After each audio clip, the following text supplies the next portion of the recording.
Settle down, please.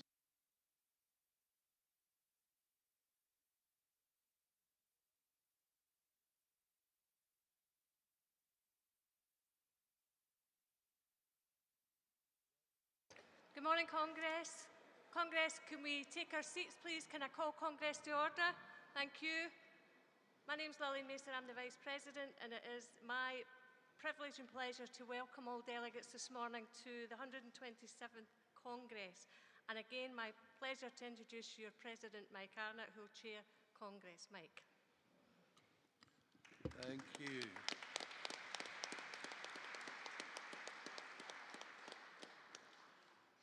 Thank you, Lillian. Could I ask folk to make sure they've got their phones switched to silence? You can use them, and when you're using them, you are encouraged to use the hashtag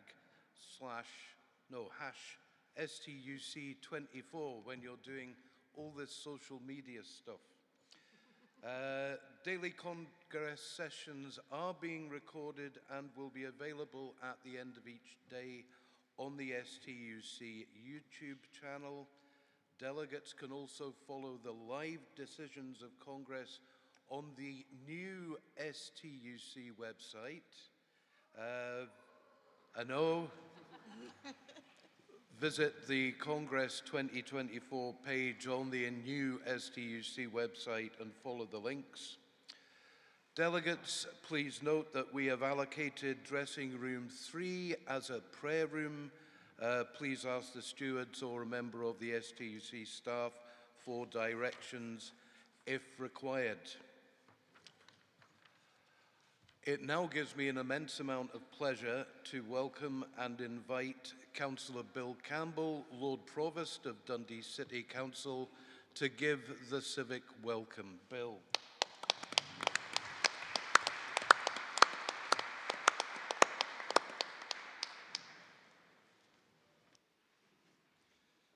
Thank you, President Mike. Please don't use hashtag get him off the stage as soon as possible, if you don't mind. And I might not see this after a while, because anything that depends on the battery, either this or my own battery will run out first, but hopefully we'll get through what I've got down here, but thank you. So good morning and welcome everyone to the city of Dundee. You all look so fresh-faced from last night's event. If you haven't visited us here before, I hope you enjoy your stay and return to enjoy the many attractions that this city has to offer. And welcome back if you have been to Dundee before, including attending last year's 126th Congress here in the Caird Hall, where I had the honour of addressing you on the stage that time alongside, again, Pauline and Mike and Ros. I want to congratulate Mike on a year in office as President. It's hard to see, you're wearing off your plain clothes, Mike, but it's good to see you there. Congratulations and thank you for your warm welcome yesterday evening in the Apex. Mike is a well-liked, well-known, well-respected figure in Dundee, and I had the great pleasure yesterday evening of dropping by the Apex at 9 p.m. in the evening for the President's reception, and met some very lovely people, which highlighted the wide variety of places that people have travelled for to get here to Dundee. Among the people that I spoke to last night, and a shout out to you if you're here this morning. You were very friendly to me. We're a Boyne, Cumnock, Bellshill, Helensburgh, Port Glasgow, and in Glasgow, Cardonald and Knightswood, to name just a few. This year, I'm making sure I name check other towns, which I've just done, and areas around the country, because last year, a friend who works at Dens Park on match days, who was also a delegate, and maybe he'll be a delegate here today, I don't know. When I spoke last year, I bumped into him on the corresponding Saturday. I'd been invited as Lord Provost to a game at Dundee Football Club, and on their way to winning the championship last year. And congratulations to them on getting the top 6. I have to say that as Lord Provost of Dundee. I'm sure you all congratulate them, as you will United next week, hopefully. And he pulled me up for mentioning Paisley, my hometown team. You may spot the posh Paisley accent. 5 times in my speech here as the Lord Provost of Dundee. Now, the reason I did that last year was to highlight how welcome I had been made as a Paisley body moving to Dundee 29 years ago, coming to this city to work for, ironically, from what I just said, Dundee United, where I worked for almost 14 years.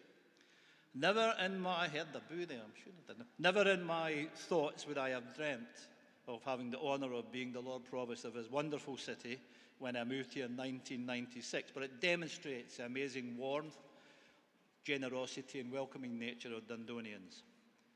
Wherever you have come from to be here in Dundee, you are hugely welcome, and I hope you will return to spend some time here and take in the very many attractions that this wonderful city has to offer. It's great to see that you've chosen to return to the city for your 127th Congress, and as Lord Provost of Dundee, it is an honour to stand here before you this morning and give this civic welcome. Your presence and work benefits Scotland's workforce, bringing value to communities, families and individuals far and wide. You bring a wealth of experience, dedication and passion for achieving a better society through tackling poverty and challenging inequalities. No matter where you come from for this Congress, your contributions are invaluable, and as we gather here in this city's historic Caird Hall, we will remember the incredible impact the trades union movement has had and still has to this day in shaping this city and our nation's past, present and future. You have undoubtedly shaped many things that a lot of people today take for granted that were not always the case. Your Congress is an important vehicle in recognising the struggles and triumphs of workers over the years, while also highlighting the importance of unity and solidarity. On behalf of the citizens of Dundee, I extend my deepest gratitude to you all for your tireless efforts in advancing the rights and welfare of workers and citizens across the country.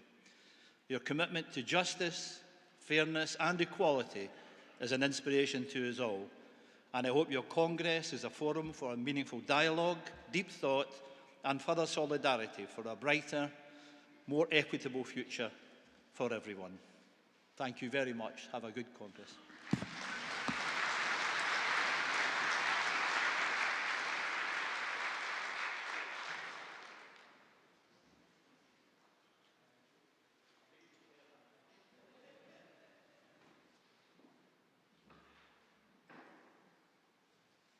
It's okay, Bill. Things have to be a certain value before you have to declare them. Thank you, Lord Provost, for your contribution. I'd now like to welcome to Congress and welcome to give the trades welcome, Stuart Fairweather, Chair of Dundee Trades Union Council. Stuart.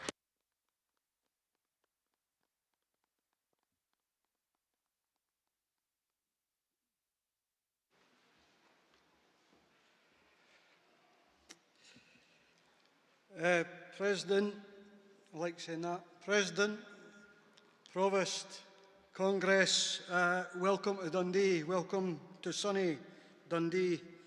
It's indeed an honour to be welcoming you again to the Caird Hall and to our city, and to do that on behalf of Dundee Trades Union Council. Congress folk might know that my regular job within the movement is to chair the meetings of Dundee Trades Council. I chair the meetings, Jim Malone, Mike Arnott and other people like that speak. I chair, so it's really fun being at the podium while I speak and Mike chairs. It's almost like anything could happen. Welcome back to our city. I want to extend a warm welcome to every delegate and to every person that makes the Congress work and happen. I think I've said it before, but it's worth saying again. You're an impressive bunch. When the movement gets it right, we all get it right. But Congress, I want to extend a particular welcome to new delegates and young delegates. The reason I say that is because our movement needs to look to the future. It needs to be one that puts the future in the hands of our younger members and reflects the diversity of our movement. And why am I saying that? I'm saying that because 40 years on for the miners' strike, the struggle continues. And reflecting on the miners' strike, it's important to say that our city played a modest part in the solidarity with the coalfields. And we done that by drawing on the full diversity of the movement in this city. And that diversity, that solidarity, that link between the past and the future is something that we look to continue to do. Congress, on your papers, you'll see that there's material for Speak Out. That's Speak Out, OOT, in Dundonian.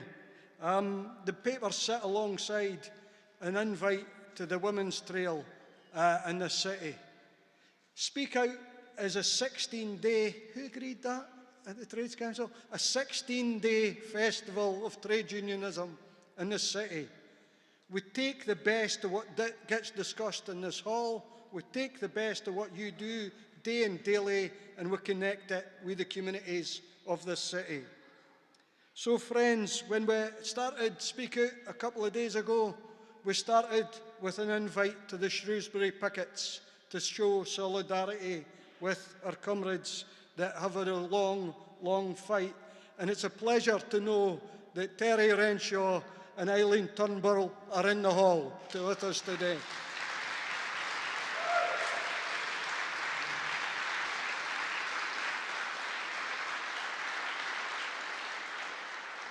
So we started with the Shrewsbury pickets and we'll end with International Workers' Memorial Day. And in between, we'll show our solidarity with the Palestinian cause. We'll show our solidarity with the Palestinian cause in a city that flies the flag of Palestine. Thank you, Provost.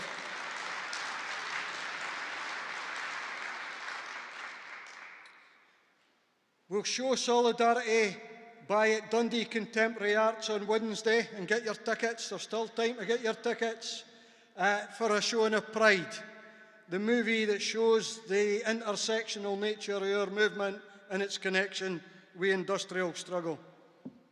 So Congress, it's a great pleasure to be inviting you. It's a real pleasure to be inviting you to Congress when our President, my leader, looks after Congress for the next 2 or 3 days. I'm sure you'll make Mike's job easy. I'm sure we'll reflect on the unity of the movement, and I'm sure we'll move forward together despite the challenges in front of us. Thank you.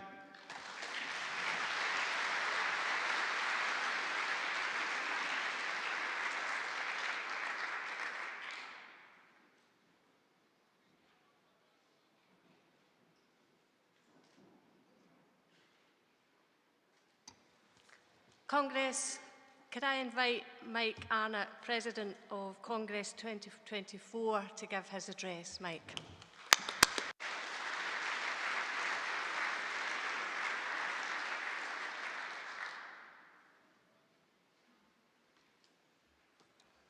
Thank you, Lillian. Thank you, Congress. I'm particularly proud to be this year's STUC President, not only as the first President representing Dundee Trade Union Council since Thomas McBurney in 1899, but also as a Trades Council representative on the General Council in what has been a significant year for trade union councils in Scotland. Historians amongst you will be aware that at the 1895 STUC Congress in Cardiff, trade councils were expelled from the TUC.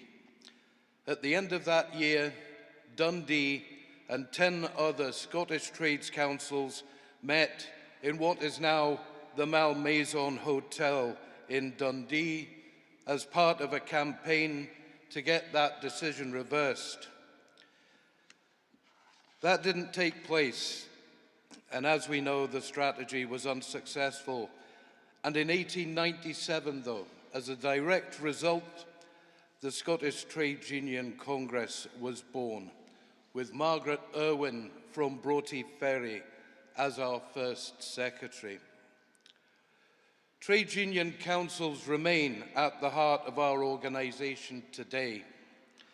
In the last 12 months, as the far right saw political capital to be made from scapegoating asylum seekers and refugees, particularly at soft targets like Home Office-funded hotels, we saw an amazing campaign of solidarity led by Paisley Trade Union Council at the Muthu Hotel in Erskine. For over a year, a weekly far-right Homeland Party presence outside the venue was faced down every Sunday by local trade unionists, regularly supported by contingents from Clydebank, Glasgow Trades Councils and other groups, helping to develop support for those in the hotel within the Erskine community, and by so doing, nipping in the bud any potential for Homeland to build a local base of support. A similar, thankfully less protracted response was necessary at Elgin, where a campaign in which the newly reformed Moray Trade Union Council played a leading role. Working with community allies, they saw off a copycat attempt by the racist Highland Division Group to target another proposed Home Office hotel venue.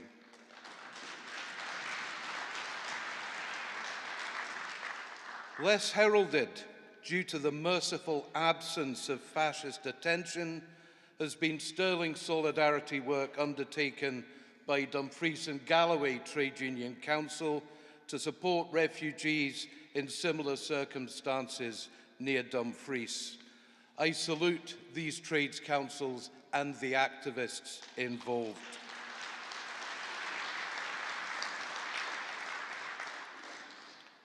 We meet in a building over which flies the flag of Palestine.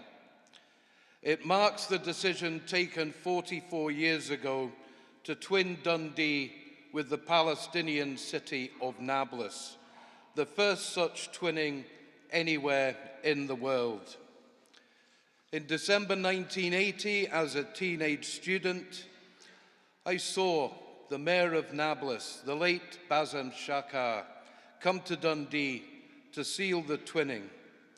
It was a particular honour, therefore, when I spoke at a Dundee City Council meeting 3 years ago to propose on behalf of Dundee Trade Union Council that the city officially recognise the State of Palestine. In agreeing, Dundee became only the second UK city to do so. Palestine is an issue we will again debate at this Congress. The STUC and this movement has a proud record of solidarity with the Palestinian people. The STUC's campaigning on BDS is widely recognised. UCU works in helping to secure bursaries for Palestinian students to study at our universities.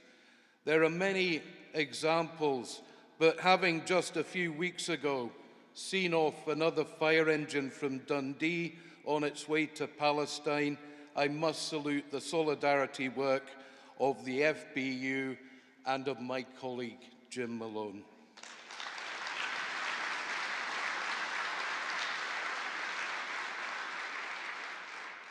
It was one of the highlights of my trade union life 18 months ago as part of the Dundee Trades Council delegation to meet the firefighters in Nablus Fire Station, where they still use the original FBU fire engine, which Jim helped to drive there 13 years ago.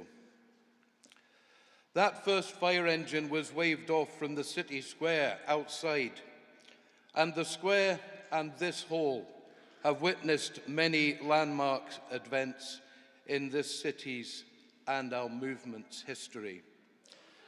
The first public event in this hall in 1921, a year before it officially opened, was a Labour Party rally with an estimated attendance of 4,000. It was addressed by Ramsay MacDonald and E.D. Morrell. E.D. Morrell, who along with prohibitionist candidate and former ILP member Edwin Scrimgeour, was elected one of Dundee's 2 MPs in the general election the following year, defeating Winston Churchill.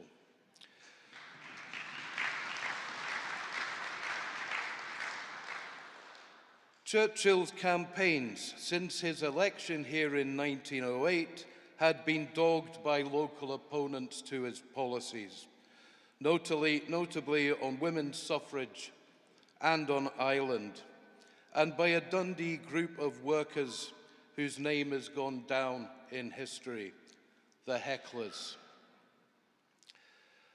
Basque refugee children performed on this stage in 1937, helping to raise support and money for the Spanish Republic. And in January 1939, the memorial service for the Dundee fallen of the International Brigade was held in this hall. Countless rallies over the years, both here and in the square outside, have seen thousands campaign to support our nurses, our teachers, our home helps, our Timex workers, to save the Caledon shipyard, against wars in Vietnam and Iraq, against apartheid in South Africa. 40 years ago, as a young GMB steward, I negotiated a 3-hour lunchtime closure of Dundee's museums so that the front of house staff I represented could attend a march and rally to support a nurses' pay campaign. There were 2 marches, one from Baxter Park, one from Durrock Park, converging on the square, and thousands filed in here for the speeches. I actually remember the speakers were fairly insipid, apart from the final one, the late, great Harry McClavey, who raised the roof, saved the day, and sent us inspired back to our work. Congress, your deliberations over the next 3 days will become part of that history of our long struggle for progress over the years. The Caird Hall is a council-owned facility at the heart of Dundee and in the hearts of its citizens who come here every week in their hundreds and thousands. But as we and local trade union councils in particular know, the annual focus of our campaigning work is often the fight against local authority budget cuts. I offer you a quote. "We need to see a renewed political purpose from Scotland's councillors. They are not elected to manage local authorities. Councils employ people to do that. But if councillors are going to shrug their shoulders and say that there is nothing they can do, then we are entitled to ask precisely what councillors are for. Councillors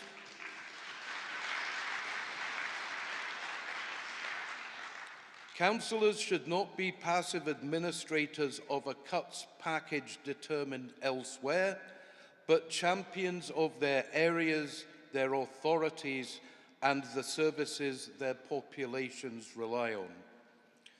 Those sentiments have often been repeated by Trades Council and local trade union representatives on council deputations up and down the country.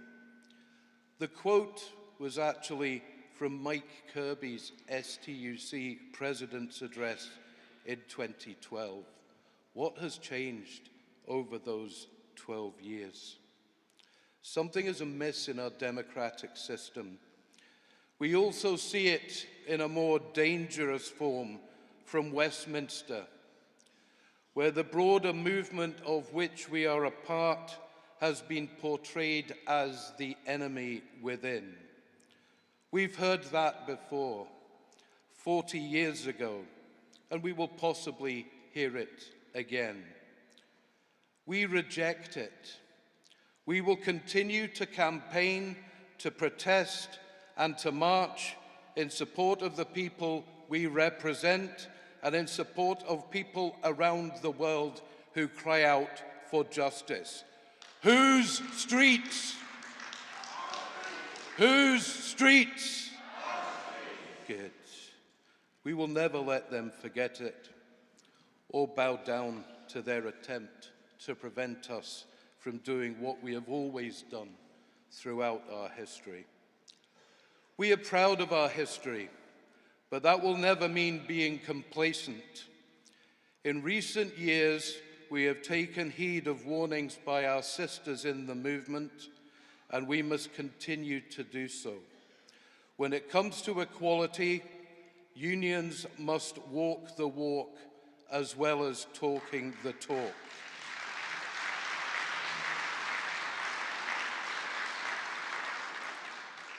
We must take a zero-tolerance approach to all forms of discrimination and bullying, including when it takes place in our own movement.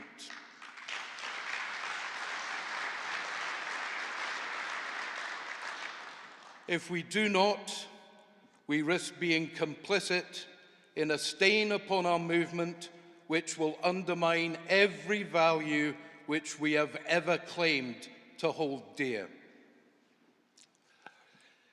In closing, may I say that being the president of this organization is an honor, a privilege, and something truly humbling. There are too many people to thank, but looking back over 43 years of trade union membership, I must mention the late Margaret Peggy Paris, my first GMWU official. The GMB, which has supported my involvement from being on its Scottish Youth Committee to now being on the executive of its Scottish Retired Members Association. To those involved in the Timex occupation and to the Fife miners who educated and inspired me wonderfully when I was starting out in this movement.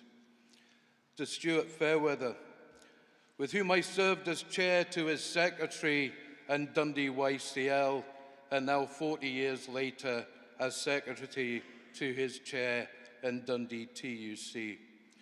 And last, and by no means least, to the staff, secretariat and general council of the Scottish TUC, who in their resolve, dedication and abilities are truly inspirational and have helped steer me through the last 12 months. And of course to you, Congress, for the previous years and the years to come, but mainly for the next 3 days. Thank you very much.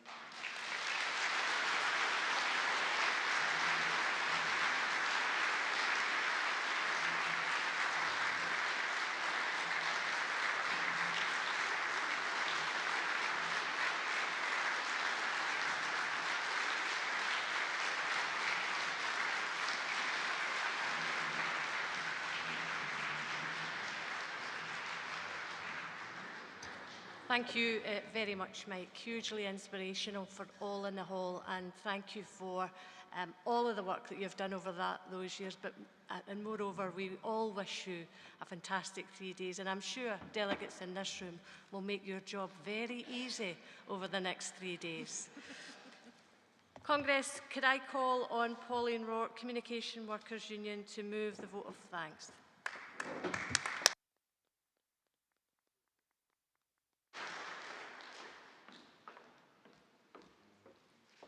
Good morning, Congress.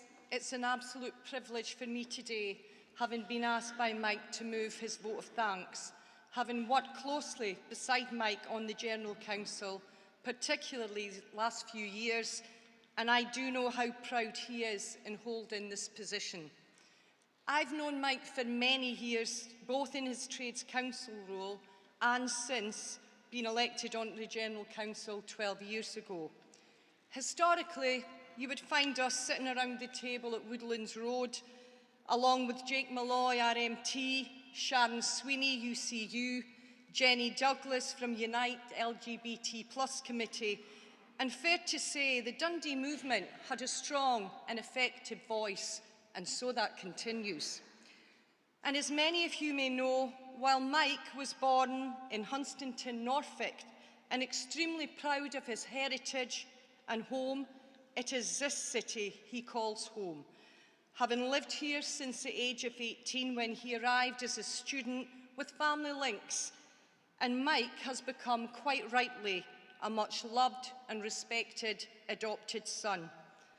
Having dedicated well over 30 years in the role he carries out as Secretary of the Dundee Trades Union Council and beyond, never losing sight of the issues affecting our communities, nor the drivers behind inequality and poverty, committed to improve the lives of our class and our people. And while carrying out some additional research into Mike, I have to say his dear comrades and friends have only great things to say about him, and I appreciate their insight and input. Mike has been a member of the GMB for more than 40 years, and it was seen when he was chosen to be a workplace rep when in his first post with Dundee Council, Peggy Paris found him in the tea room reading the Morning Star. Peggy obviously recognised, even at this early stage, here was a committed humanitarian, internationalist and socialist. He became a member of the GMB's Scottish Youth Committee and continues to support and encourage young people into our movement at every opportunity. For over 35 years, Mike held a branch official position, in addition to serving on the GMB Regional Council. He was hugely respected in the branch and his workplace, and I know his knowledge and skills are sorely missed by both members and fellow employees at Dundee City Council. And yet Mike is not one to blow his own trumpet, despite his many achievements, which are so varied, from serving 2 terms as Rector's Assessor at the University of Dundee, up to and including his input to the Allotments Association and the Quiz League. And never more so was this modesty displayed while at the end of last year's STUC St Andrew's Day March and Rally, Mike was not admitted into the venue, having been advised the room was full to capacity. Mike did not huff or make the point, "Do you know who I am, President of the STUC?" No. Mike sat it out calmly, along with a few comrades, probably had another smoke, until he was admitted in the time for a late lunch, because this is the measure of the man. But how can we give credit to Mike for his many attributes without recognising his outstanding commitment and dedication to internationalism, which are legendary? Mike is currently Scottish Secretary of the International Brigade Memorial Trust and devoted to keeping alive the memories of those who served and those who remain in the Spanish earth, giving many trade unionists their first real understanding and continued importance of the fight against fascism, which sadly remains relevant today. And the powerful commemoration held last December at the steps of this Caird Hall to mark the 85th anniversary of the Brigade's return could not be dampened by the torrential rain on that day. Mike has also represented Democratic Left Scotland at meetings across Europe, and his command of the Spanish language is impressive, an attribute which was displayed when Mike picked up one of his first responsibilities in his role as President last June during the annual STUC strategy session, when we were joined at dinner by the UK's Cuban ambassador, Barbara Montalvo Alvarez. Only Mike, in his renowned calm style, could end the evening by thanking Her Excellency on behalf of us all in her own national language. Mike is always the first to stand up for others, including his contribution to anti-racism work in Dundee through the organisation of Dundee Together. He championed Chilean refugees escaping Pinochet, the anti-apartheid movement in South Africa, and of course, his unflinching support for the Palestinian people, the defence of Gaza, and the right of Palestinian self-determination is through his very core.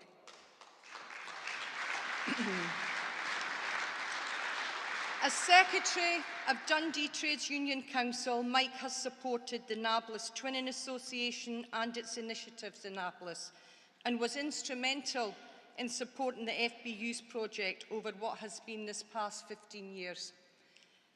And in November 2022, a Dundee Trades Union Council delegation led by Mike visited Palestine. And while I know from personal accounts this was at times a harrowing experience, the warmth of their hosts made this a life-changing experience, with Mike at the centre of many events, ranging from picking olives with children, meeting the women agricultural workers, visiting the central fire station, enjoying the civic reception at Nablus Municipality, to the official highlight of Mike signing the Declaration of Solidarity between the Trades Union of Nablus and Dundee with the Palestinian General Federation of Trade Unions General Secretary Shahir Said.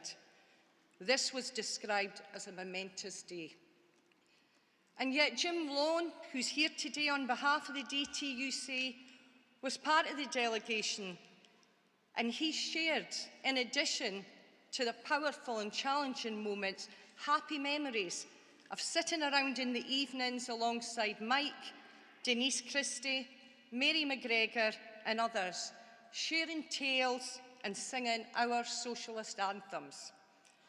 Who would have thought only 10 months later the people of Palestine would be facing further atrocities and devastation, fighting for food and fighting for their survival?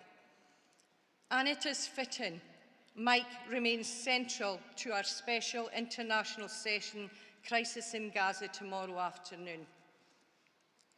I'm confident Mike will display the calm and measured approach during Congress he has applied over the last 12 months throughout General Council meetings, always listening and ensuring everyone has an opportunity to contribute to discussion and debate. Mike, you represent everything which is good about our movement. You are passionate, committed, inspirational, and you enjoy a good swally. And so it falls to me, on behalf of the trade councils and trade unions throughout Scotland, to reaffirm your importance to this movement, which is immeasurable. You bind us together with hope and solidarity, and we wish you a productive and progressive Congress. No one deserves it more.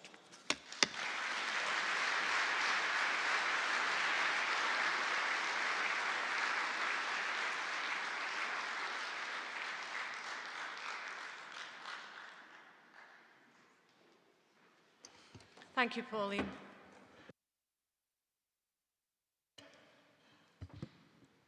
Okay, Standing Order Committee reports indicate that all delegates were issued with a copy of the first report, which you were, and provided with the opportunity to raise any issues with the SOC ahead of Congress, which you were. And I will now advise you that Willie Doherty, the chair of the Standing Orders Committee, will now deliver the second Standing Orders report. Willie.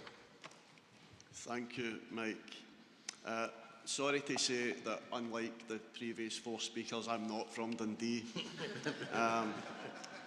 Willie Doherty, Chair of Standing Orders Committee, presenting the second Standing Orders report. Congress, the first report of the Standing Orders Committee was included in the Congress wallets, which were distributed at registration. The first report contains essential information and guidance on procedure. It's important that every delegate is aware of the contents of this report. Please note that I am now giving the second report of the Standing Orders Committee. When I have finished this report, the President will call for the endorsement of both the first and second reports.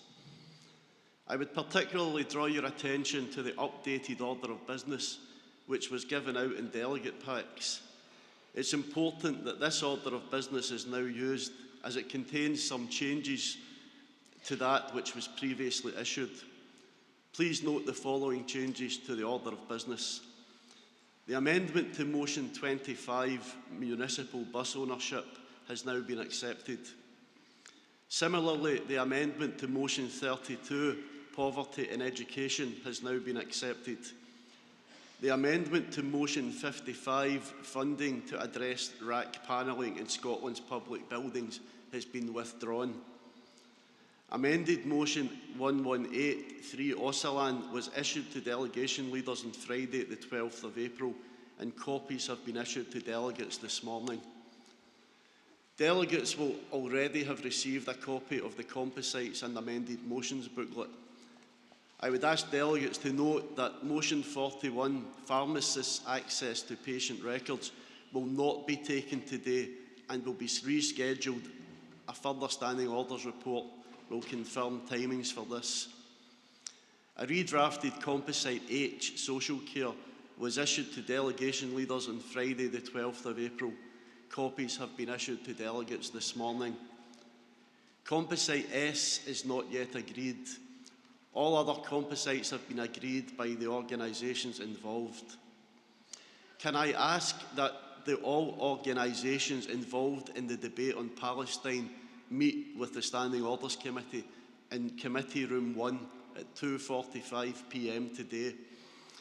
The organised listed in this debate are those involved in draft Composite S, and they are PCS, FBU, ASLEF, Glasgow Trade Union Council, Dundee Trade Union Council, Edinburgh Trade Union Council, East Ayrshire Trade Union Council, Midlothian Trade Union Council, STUC Youth Committee and the STUC Black Workers Conference. I would refer you to arrangements outlined in the first Standing Orders report regarding emergency motions. Please remember that in the event of a time-block debate not taking up its full time slot, Standing Orders would hope to bring forward motions from other parts of the order of business. This will only be done with the knowledge of the affiliates involved. However, the cooperation of delegates in this regard would be appreciated. Please note that, as indicated to all affiliates and delegates in the first Standing Orders report, the Standing Orders Committee is proposing that speaking times be set at 5 minutes for movers and 3 minutes for seconders and supporting speakers. Speakers wishing to be taken in a debate may line up on the right-hand side of the stage, looking towards the stage. This does not guarantee that the President will be able to take all speakers.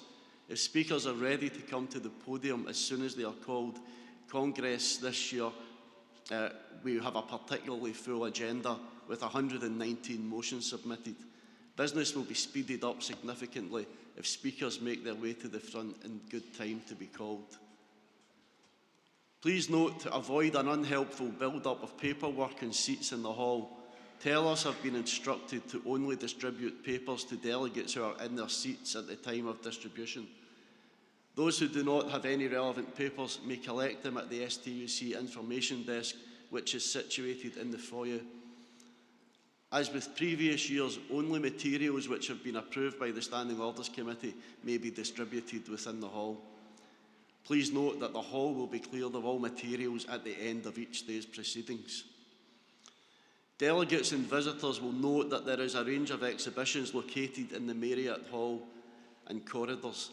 Delegates are encouraged to visit all exhibitions at some stage during Congress. Please note that there is a Stand Up to Racism stand in the hall, which was not previously included in the list of exhibitors. Delegates, to avoid disturbances within the hall, you are asked to ensure that all mobile phones and similar devices are switched off, turned to silent, are put on settings which prevent them interfering with Congress business. And with that, I move the first and second standing orders reports, and I hope you have a good Congress.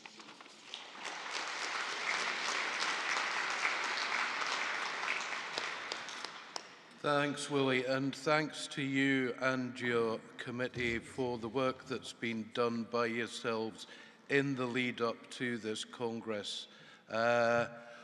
We are now calling for Congress to accept the first and second standing orders report and the tellers who are listed on page 6 of your Congress programme and General Council report document. Can I have that acceptance? Agreed? Thank you.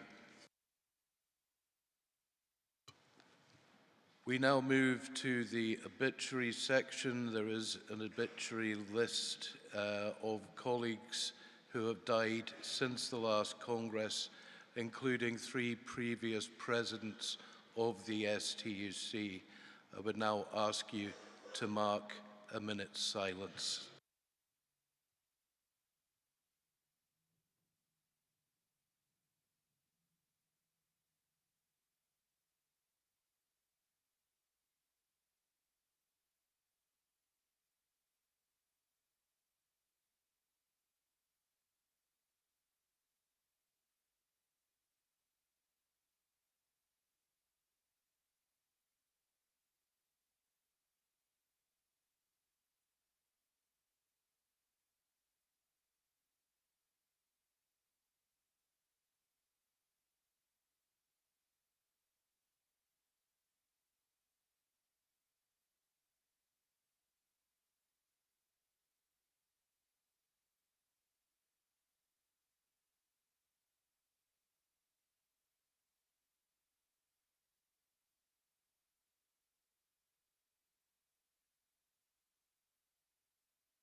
I now open the formal business of Congress.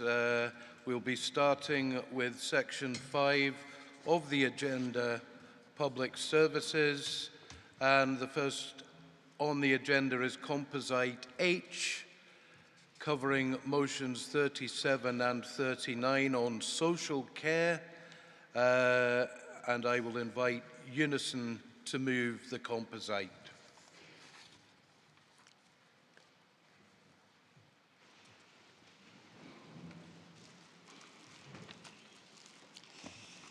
Good morning, President. Good morning, Congress. Audrey McCabe, Aberdeenshire Unison and proud social care worker. Also proud citizens of Dundee and proud parents of trade unionists Jim McCabe and Josephine McCabe from Dundee. I'm here today to move motion Composite H, social care. As someone who's worked in the social care profession, originally employed by the NHS, and then following the introduction of the Community Care Act, I've since been employed by a number of not-for-profit organisations. I've seen my rate of pay, originally at £5.10, double to the dizzy heights of £12 out of April this year. Don't get too excited, that's been over a period of 40 years. 40 years it's taken to reach that. People used to say, what a great job you do, something they couldn't do. They understood the value of our work in the community. Now people say, including those who have worked in social care and social work, it's a job they just wouldn't do. Why? Simply, the workforce is undervalued, it's overworked, we're burnt out and we're underpaid. Employers just can't get the staff, and when they do, they can't keep them because £12 per hour just isn't enough.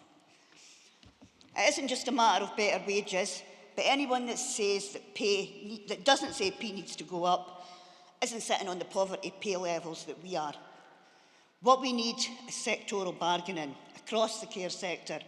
Scottish Government promised this years ago, long before they decided they wanted a national care service, and still we wait.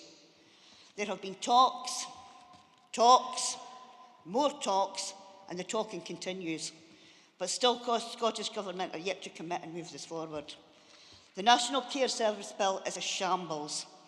The Scottish Government have abandoned the key structural changes that they proposed. We don't have the care boards that properties and staff would have been transferred to.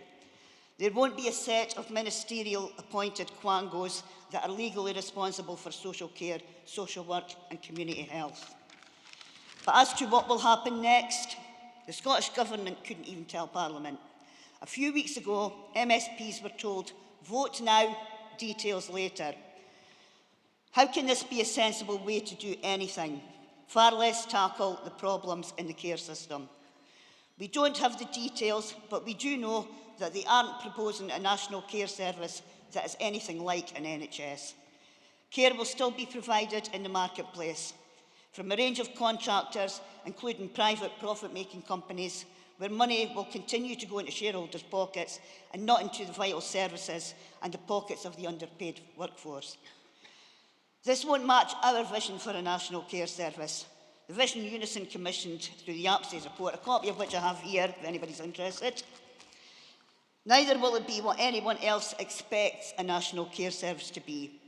The National Care Service Bill isn't a plan, as someone said last year here. It's a press release that's just got out of control.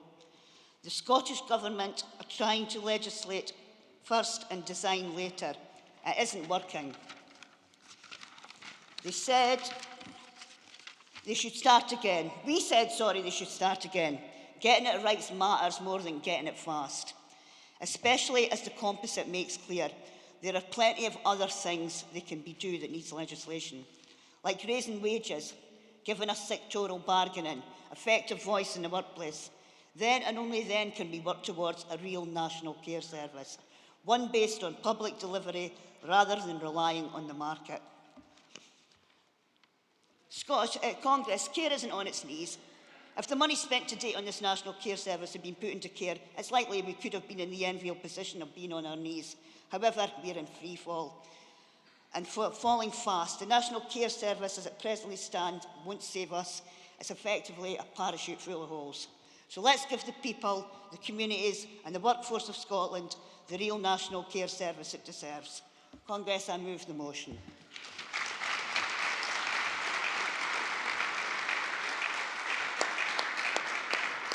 Thank you, Audrey. Your timing is impeccable. Can I have the seconder, please?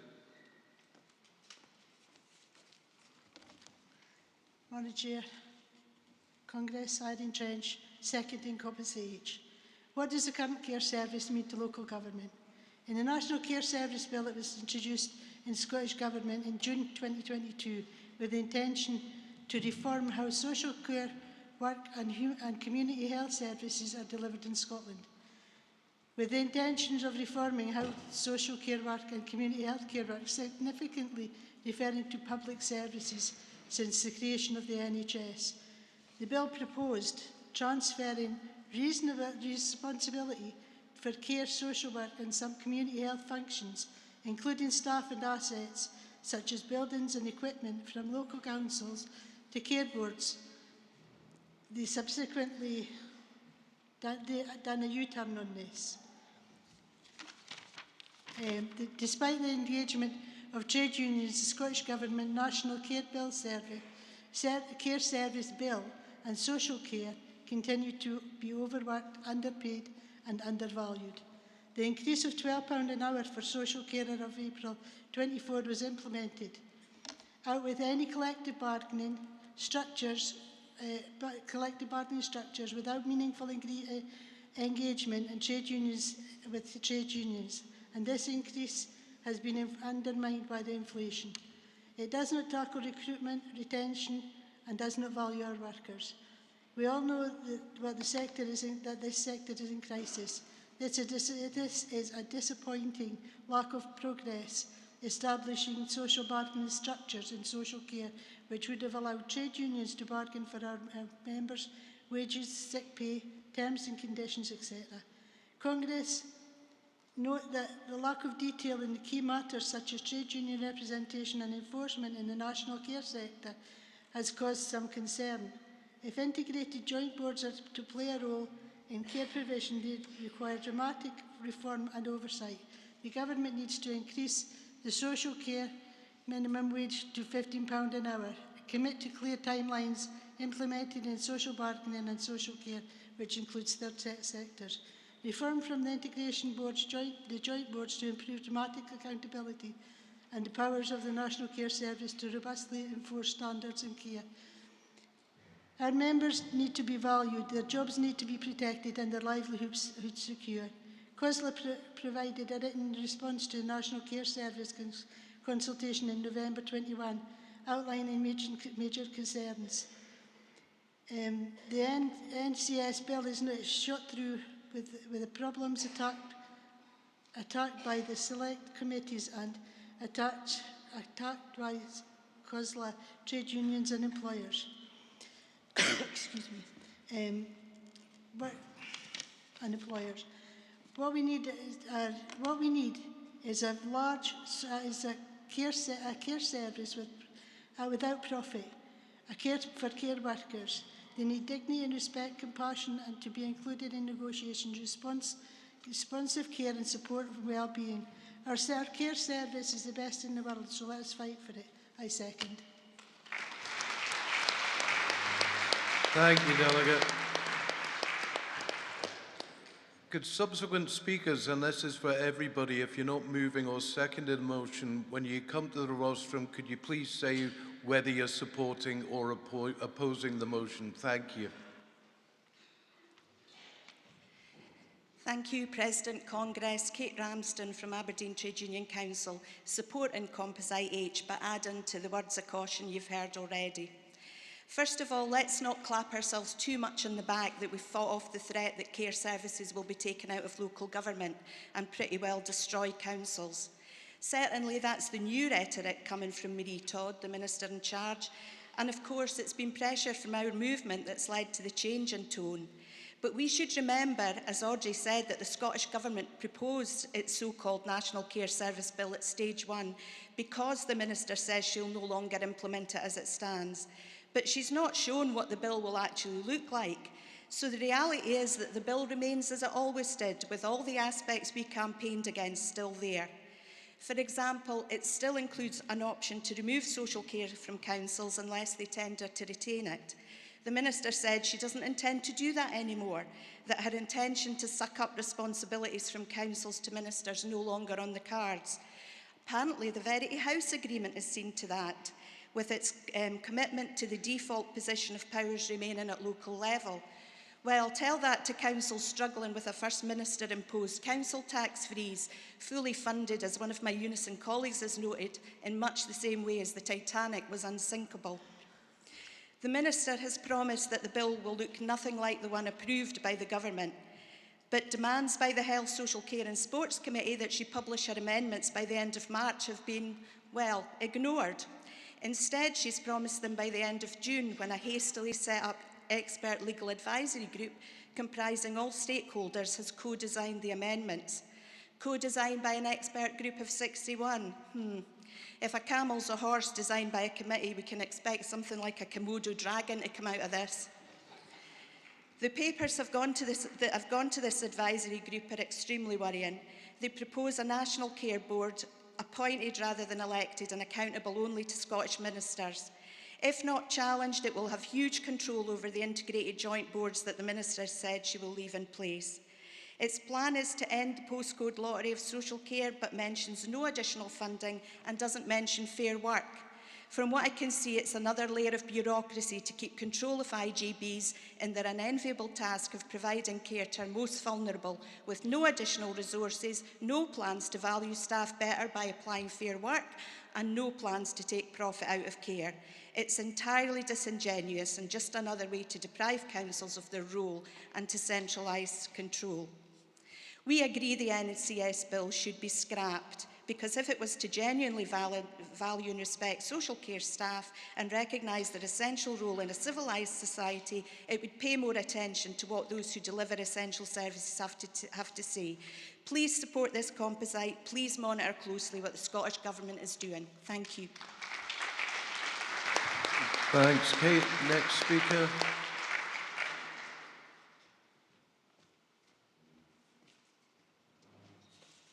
Congress, Des Loughney from Edinburgh Trade Union Council supporting Compensate H.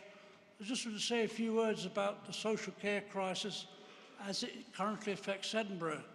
On the 18th of March, the Edinburgh Integration Joint Board had a meeting to consider making £60 million worth of cuts which have been imposed by the Scottish Government. There were 8 deputations to that meeting. There was 3 from trade union organisations, Edinburgh TUC, Unite and Unison, and there was 5 deputations from community health organisations. And we all urged the AIJB to vote against making this £60 million worth of cuts. But when it came to the vote, all the political parties represented on the EIJB voted for the cuts. In other words, Labour voted for the cut for 60 million, the Greens voted for the cut, the SNP voted for the cut, the Liberals voted for the cuts, and the Tories voted for the cuts. And what do these cuts actually mean? They mean that people will be made redundant. And as a trade union official, I'm already dealing with redundancies as a result of the EIJB cuts, the redundancies in the third sector. It means that the budgets of voluntary organisations and community health organisations will be cut by 10%, and some of the funding will be terminated. And what are these cuts? What are they all about? It means they're cutting preventative services. There are projects that work with GPs in Edinburgh, and the idea is to help people so that their conditions don't get worse and so they don't need, in the long run, social care. But those preventative services have been cut, and that is directly against the policy of the Scottish Government and the EIJB, yet they are still going ahead. The other thing is that the officials said to us, said to the board, vote for these cuts, even though we may not be able to carry out our statutory duties. Can you imagine that? Why is that happening in Scotland in the year 2024, that political parties, including the Labour Party, are voting for cuts, knowing that the EIJBs will not be able to carry out their statutory duties? I think we're in a very disturbing situation which goes much further than the form of a bill on a national care service. I think there needs to be a big campaign for the whole movement to stop what the Scottish Government is doing and to use the fact that we're in a general election year to build up public pressure to stop what's happening. Thanks very much.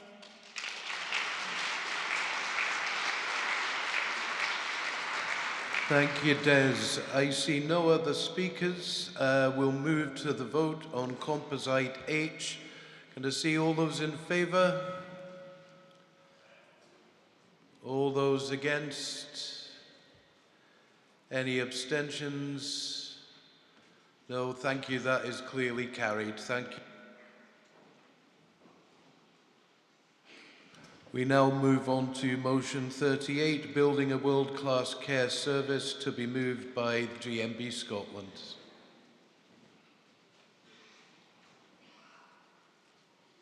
Thank you. Mary Finn, GMB Scotland, moving motion 38. Conference. Affiliate trade unions have numerous disagreements since the introduction of the Scottish Government's National Care Service Bill, from whether we should pause, abandon or withdraw.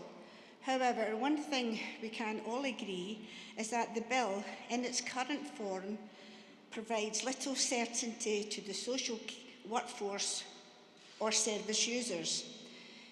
Both have been overpromised without any feasible plan or provisions to deliver on the deluge of commitments from Scottish ministers.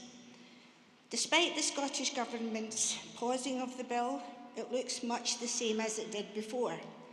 Co-design has become a nationwide talking shop, taking up the time, energy and resources of workers and service users across the country, achieving very little in terms of outcomes.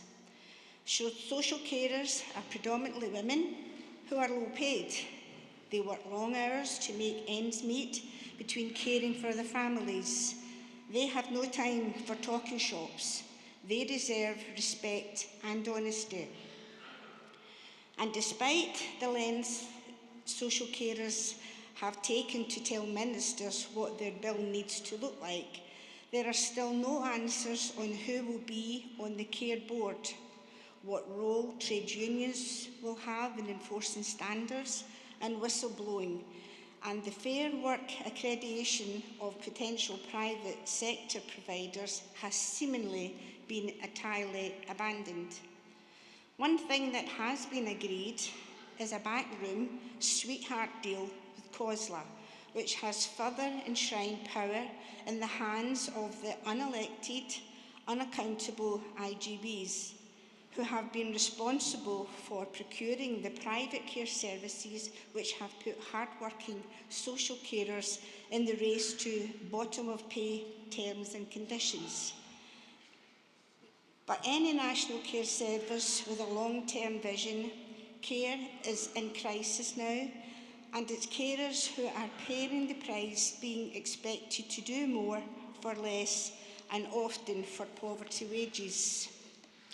But again, despite the hours trade unions have put into the Scottish Government's work stream on fair work on social care, progress has been glacial.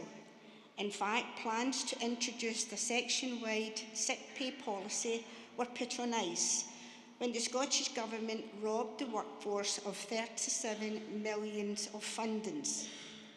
It is a scandal that the Scottish care workforce turned up to work every day during the pandemic to care for our most vulnerable, still do not have access to sick pay above the statutory minimum. A lack of PPE cost many their health through long COVID and some their lives. While our members were doing that, politicians stood on their doorsteps and clapped. Clapping does not pay the bills, keep homes warm, or put food on the table. The only part of fair work discussions for which is showing any progress is sectoral bargaining. But despite months of talks, the Scottish Government still cannot commit to a timetable of implementation which will leave many in the private sector at the whims of directors and staff havens for shareholders.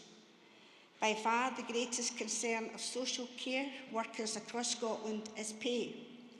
The Scottish Government has committed to a £12 an hour social care minimum from April 2024. With inflation still remaining high, this increase will be largely nullified, especially given the UK's Government's new national living wage of £11.44 for workers over 21. The recruitment and retention crisis in the sector will not be resolved when the Scottish Government is running to stand still on social care pay. Overpromised, overworked, overpaid, undervalued. This is the Scottish Government's legacy on social care. But social care workers are taking on the Scottish Government. On the 25th of April, they will protest at the Scottish Parliament to demand the missing millions are returned and a sector-wide paternity, maternity and sick pay policy is put in place. I ask all unions to support the motion and support the social carers at Holyrood on the 25th. I move. Thank you, Delegate. Can we have a seconder for motion 38, please?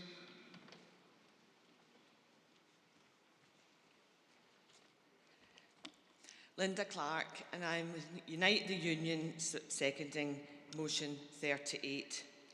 Conference, as other speakers have said, for the past 3 years, the SNP Scottish Government have promised us a national care service.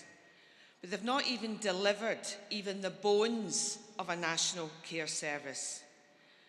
They have not only not delivered, they've actually stated very clearly and publicly that they have no intentions of creating a publicly owned national care service. They talk about a national care service, but for them it really has become a misnomer. Now, as previous speakers have said, and our President has said, the time has come, Conference, for our politicians to walk the walk, not just talk the talk. The Scottish parliamentary elections are only 2 years away. If a national care service is not a commitment of a Scottish Government, then we must demand of all the other parties no tinkering, no fudging. We want a commitment to a publicly owned national care service as a manifesto priority. The Labour Party, now they have long argued for the end to marketisation of social care, but their vision needs a strategic plan. They need to make it also very explicit and very clear that Scottish Labour will, if elected, develop plans to lay the foundations for creating a real not-for-profit national care service. Conference, our trade unions have produced the evidence that in a market economy where the private sector dominates, governments have very limited ability to better managing failed care services. Our trade unions have evidenced that a significant proportion of government funding increases will likely end up as management fees, higher rents and charges, etc. Conference, our trade unions have produced the evidence that as long as we are hostage to the market, care workers' pay, their terms and conditions and care standards will continue to suffer. And of course, if profits decline, many of these private providers will simply exit the market, leaving workers and local authorities high and dry, having to deal with the consequences. Conference, all the trade unions affiliated to Labour have considerable power within the Scottish Labour Party. Collectively, we need to ensure that a publicly owned national care service within an achievable timescale is in the next Scottish Labour Party manifesto, not just the unions who have got workers in health, but all the unions affiliated, as well, of course, as continually pressurising the Scottish Government. Brothers and sisters, at this moment, it's time for courageous policy making, and it's time for our politicians to walk the walk. Thank you. Thank you, Delegate. I see no other speakers on motion 38, so we move to the vote. All those in favour? All those against? Any abstentions? That is carried. Thank you very much. We now move on to a group debate on the National Health Service. I will take the next 5 motions, that's 40, 43, 44, 42 and 45, and if those could be moved by the movers one after the other and then formally seconded, and then any potential seconders, supporters or opposers will then come after that. So to kick this off, could I have the mover of motion 40, midwifery workforce? President, Congress, moving the motion on midwifery workforce. Jackie Lambert, Director of the Royal College of Midwives, in support of this motion. So why have we put forward this motion? Well, if you look in the National Records of Scotland, in 1916, there was 3,161 midwives registered in Scotland. We keep being told by the Scottish Government how well we're doing at the moment. There was 3,017 midwives as of December 2023. I wouldn't call that progress. So we ask Congress to support that a functioning NHS in Scotland needs to put more value and sustained resource into our core and our universal services. Just last week, we published a poll of Scottish members of their working week between the 4th and the 10th of March this year. And in that week, 82% had worked extra unpaid hours, and 75% said there was not safe staffing where they worked, and 68% had considered leaving in the previous year. And the main reason, by double any other reason, was because of staffing levels within the workplace. So why can Scotland not afford for this to happen, that midwives leave?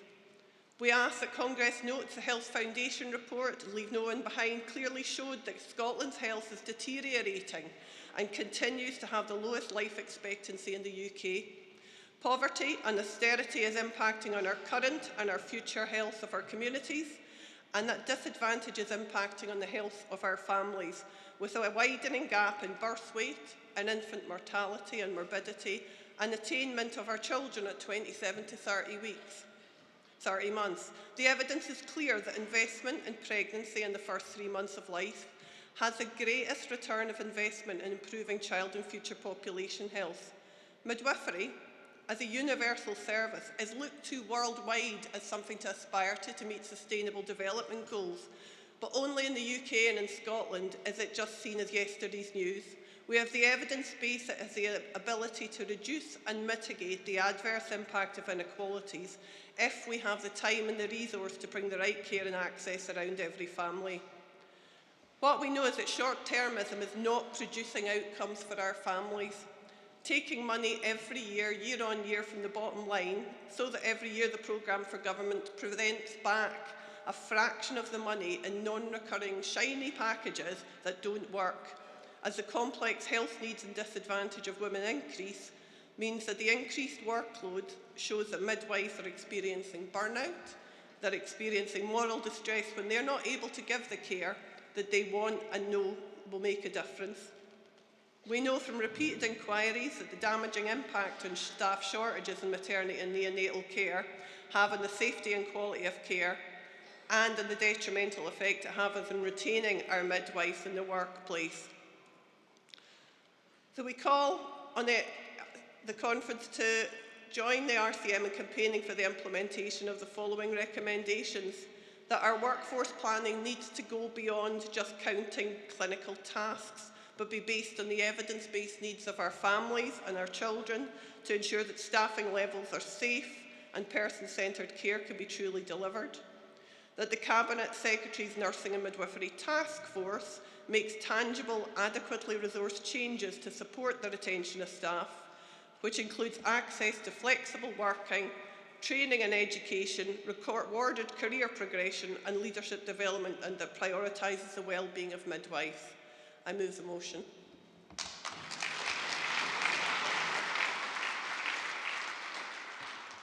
Thank you, Delegate. Can I have somebody from the floor to formally second that motion, please? Thank you.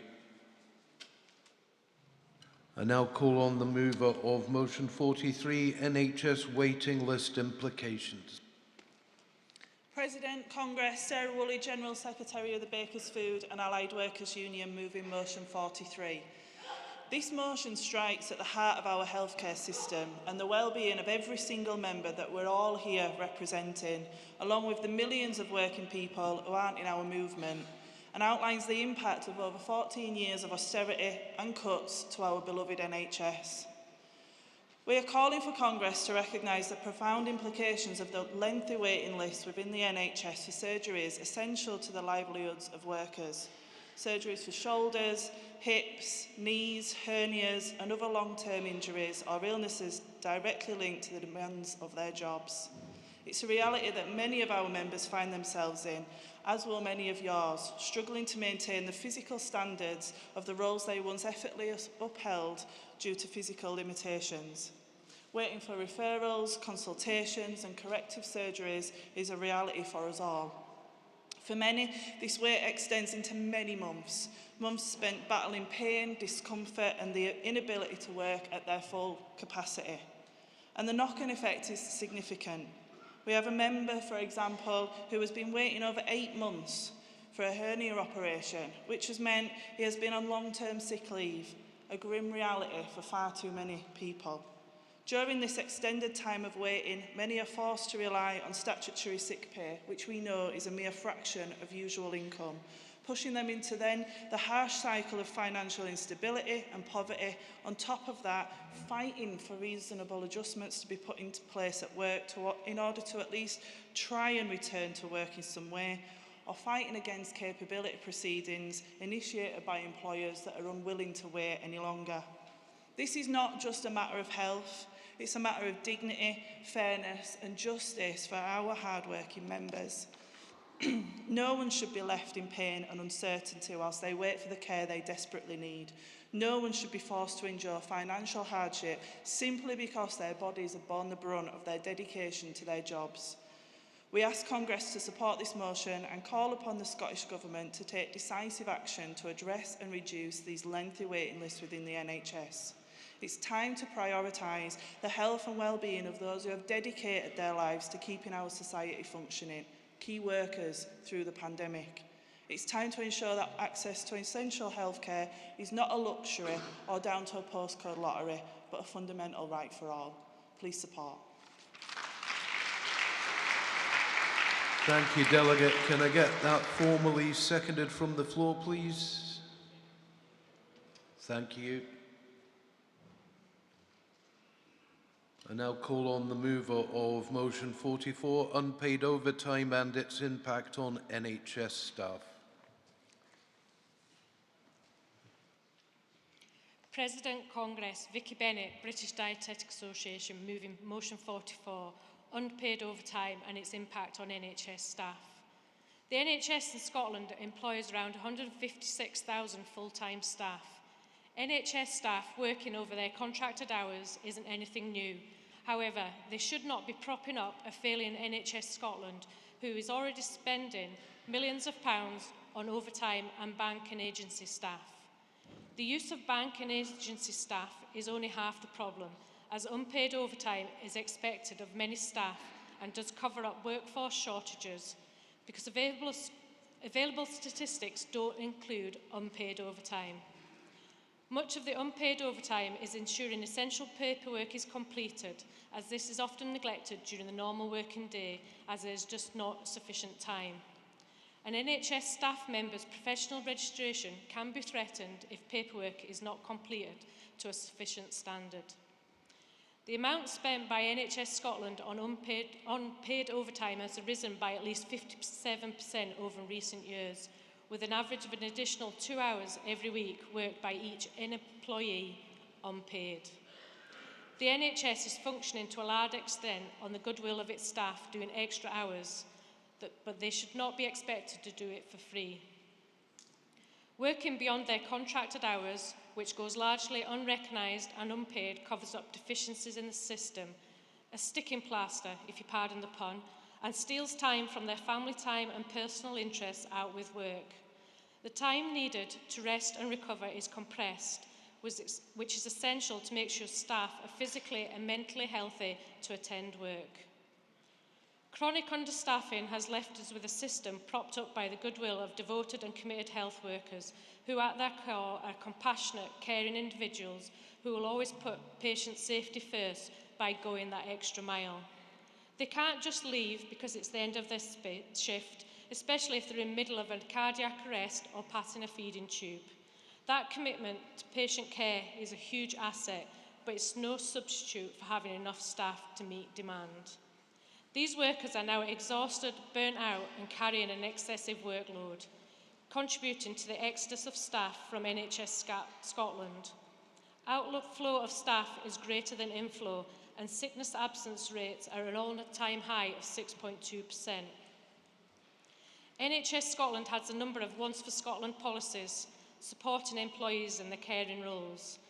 Flexible work pattern, parental leave, special leave, just to name a few, but these are not addressing the impact on staff working beyond their working hours for no pay. 79% of NHS Scotland employees are female. Women are already experiencing inequality in the labour market. Women continue to have disproportionate responsibility for caring for children, sick people, disabled people and older people. Working extra hours unpaid is putting additional burden pressures on these women who are having to juggle their responsibilities at work and at home, which is made even harder if they know they'll not be able to leave work on time or be valued enough to be paid for all their time.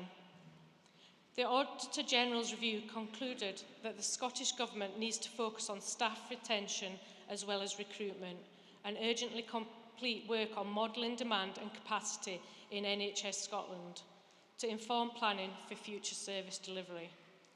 The Health and Care Staff in Scotland Act 2019 came into effect on the 1st of April.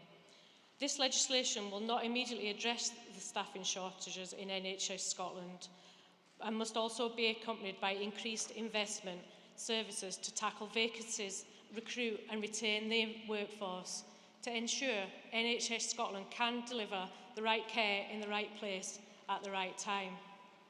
I call in Congress to lobby the Scottish Government to put a stop to staff working excessive amounts of unpaid overtime. Campaign for investment in a programme of recruitment and retention of NHS staff. Support NHS trade unions in campaigns to encourage their members to not undertake unpaid overtime. I move this motion.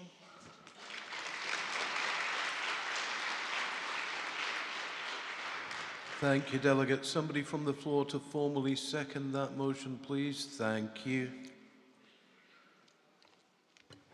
I call motion 42, protecting the public from the consequences of role substitution in healthcare. Hello Congress, General Counsel and fellow delegates. I am Shade Abiola of the Pharmacists Defence Association, the PDA. I'm presenting our motion on role substitution. I'm first-time Congress delegate and first-time speaker.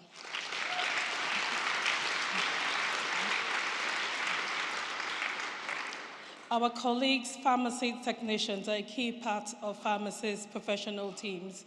Their wealth of experience as technical experts adds values to the NHS Scotland's healthcare professional teams and enhances the care delivered to our patients. However, it needs to be stressed that a pharmacy technician and a clinical pharmacist are two different healthcare professionals. They undertake very different training pathways, educationally, technically, clinically, and professionally. They treat the same patients, but operate within different areas of pharmacy practice. They work to common but different standards operating procedures, and this might not cover every eventuality. It is important that each patient and their carers and families know who is who and the level of technical or clinical expertise that each professional involved in their care brings. Patient safety demands that the pharmacist's initial 5 years of technical and clinical learning underpinned by postgraduate experience and CPD is not watered down. It is training and experience that safeguards and protects patients from potentially life-threatening events and is of key significance to ensure patient safety. The PDA believe we must safeguard our pharmacy technician colleagues and not allow any exposure in which there are potential situations where they are forced to work beyond their competence, thereby allowing their credibility and integrity to be questioned. All of us must at all times practice within our capabilities and know the extent of our own limitations. There is always a key place for skills, education, and expertise. This should always be upheld and not disregarded.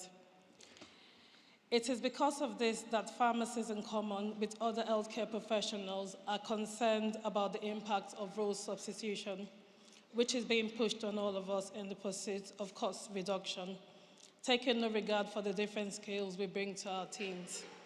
All of us as healthcare professionals will come together to safeguard each other. We stand on both sides of the fence because we are patients too, as well as healthcare professionals.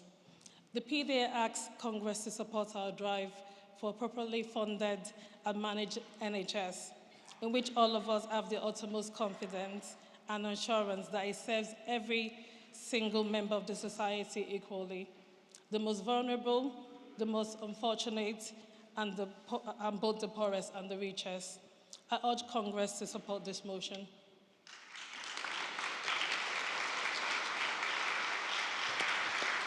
Thank you, Delegate. Can somebody from the floor formally second, please?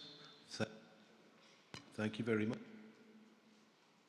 I now call on the mover of motion 45, controlling the cost of prescriptions.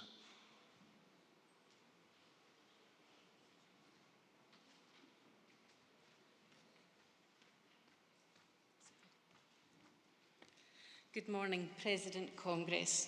Hazel Marshall, East Kilbride and South Lanarkshire Trades Council, moving motion 45, controlling the cost of prescriptions. How much do we pay for our drugs in this country?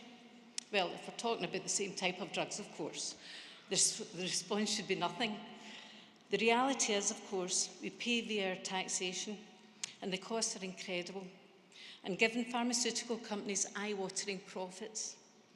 As detailed in the motion, in my area alone, South Lanarkshire, the Integrated Joint Board reported an overspend of £3.75 million in 22-23. If governments, including the Scottish Government, were willing to look at different models and engage with the sector, those losses could be banished. There are a number of ways to reduce the cost of the overspend. And as the motion states, when public monies are being invested in research and development, the UK Government should be negotiating better deals when these drugs become licensed. Also, nations need to unite globally to develop and shift away from more towards the public goods and less for-profit model. And yet, we're all aware the difficulty is one of capitalism, where shareholders' profits are paramount. But here in Scotland, there are things that can be done with a bit of investment to provide long-term savings. A good start would be to properly audit the sector, in particular the community pharmacy sector.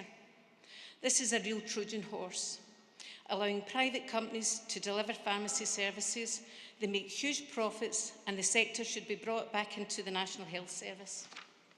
Boots, Lloyds and others have annually taken millions of pounds of taxpayers' money, which could be better spent on improving health services. There could be local pharmacy clinics, primarily for patients who have serious and life-limiting illnesses, that can access a pharmacist within their GP practice quickly, giving easy access for patients to get reviews of their medication, preventing hospital admissions by providing better monitoring of prescriptions. Pharmacists could provide quick responses to inquiries of side effects and can, in many instances, prescribe better alternatives and changes in dosage. An expansion of Scotland's world-leading Pharmacy First common ailment scheme has been adopted around the world. Let's build on it. It's been well received and it's good for patients. The best thing that can be done for patients is stopping them from becoming patients in the first place. We need to strive to do better. Please support this motion.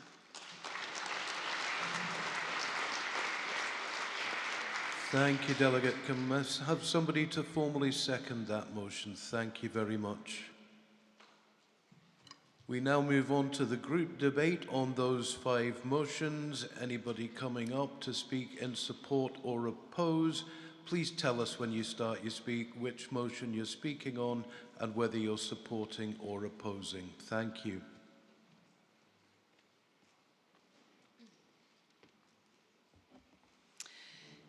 President Congress, Andrew Bamford from AIS, and I am really delighted to be supporting motion 44 today. So first of all, the fact that the NHS is so under-resourced that it depends upon the goodwill of workers to function is something that should concern us all. Every single one of us in this room will at some point be relying on the NHS, you know, and it doesn't feel good to know that those who will be looking after us when we're at or our loved ones when we're at our most vulnerable are being stretched to the point of breaking. Now, secondly, the work done by our colleagues in the NHS, it should be valued, and for it to be valued, it needs to be paid. This is a subject that's close to our hearts in the EIS. Education, like the health service, is being funded on the assumption that our members will prop up that under-resourcing with hour after hour of unpaid labour.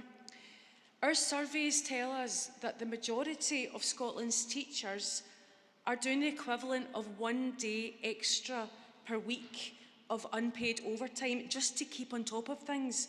1 day of unpaid overtime per week is wage theft. It is no surprise to us that the British Dietetics Association are bringing this motion when the NHS, like Scotland's teachers, are a predominantly female workforce. And sitting behind the chronic underfunding is the fact that the work done by our colleagues in the NHS and our own members in education is so often seen as women's work. And that's actually why it's not valued. Women won't leave the wain stuck. Women won't leave an elderly person. They won't leave a sick person. They won't leave a baby. And on top of that, the vast majority of our members and the members in the NHS are women who are also likely, more than likely, to have their own unpaid labour to do to take care of their own families. So as part of our Stand Up for Quality Education campaign, we have commissioned research to gather evidence so that we can find out the source of the workload for our teachers. And when we have that evidence, you can be sure that we'll be campaigning hard to make changes. Please do support this motion. It chimes with our own campaign. As a movement, we must stand together and stand up for those who we'll all be relying on at some point. Thank you. Thank you, Delegate. Next speaker, please.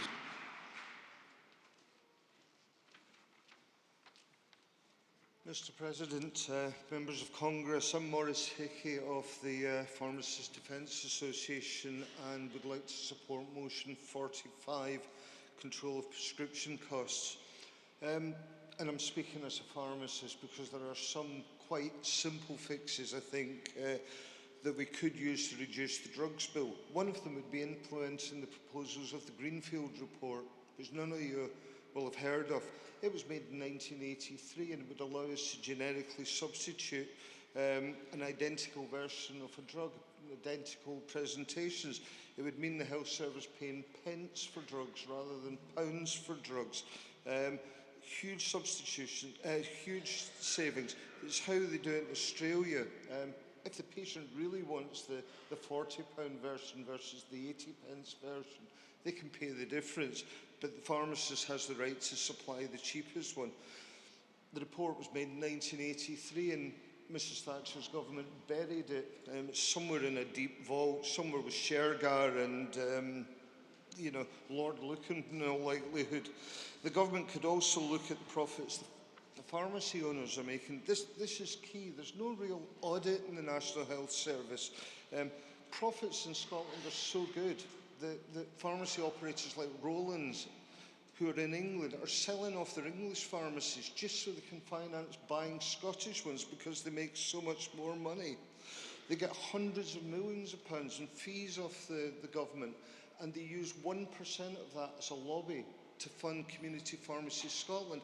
So they use government taxpayers' money to lobby the government. Millions of pounds. They tell them everything's fine. Same time, none of the pharmacists see any of that money. None of the look reaches us as workers. All this money lots of it just gets poured through sewers of holding companies until it reaches an offshore account. It's not good for taxpayers. As the Speaker said, community pharmacy in Scotland's a Trojan horse. It's private enterprise and it's fleecing the taxpayer. If the government wants to reduce the bill, that's where I would start digging. And it could be radical. It could bring pharmacists back into the NHS so that we're working for patients, not for shareholder profit. They burn us out, fill in their pockets. They should pay us decent wages, and it would be a hell of a lot more than they pay the businesses that run the pharmacies. So I'd say, let's be creative. Congress, I urge you to support the motion. Thank you, Delegate. Next speaker, please. Chair, Congress, Colin Young, United Union, supporting motion 40, midwifery workforce. You're probably looking at me thinking, a man supporting that. This is for my daughter. She's actually just qualified as a midwife just 6 months ago. And she said to me, if I didn't support this, she was going to refuse me the board money. But it's just to give you an insight of what it's taken her 5 years for her to qualify as a midwife. And it was the mover mentioned about people leaving the industry. My daughter was one of these, could have been one of these statistics. We talked about burnout. She was doing supposed to be on a 6-hour shift, but she was doing 10, 12, sometimes 15, coming home roaring and crying because she couldn't cope. Even now, she's been there for 6 months. She really, really struggles because of the lack of support. She's going in there and she's been made to take charge of the unit, and she's not got the confidence because there's no support there to make that work. So please support this motion because I want my board money. Thank you. Thank you, Delegate. Next speaker, please.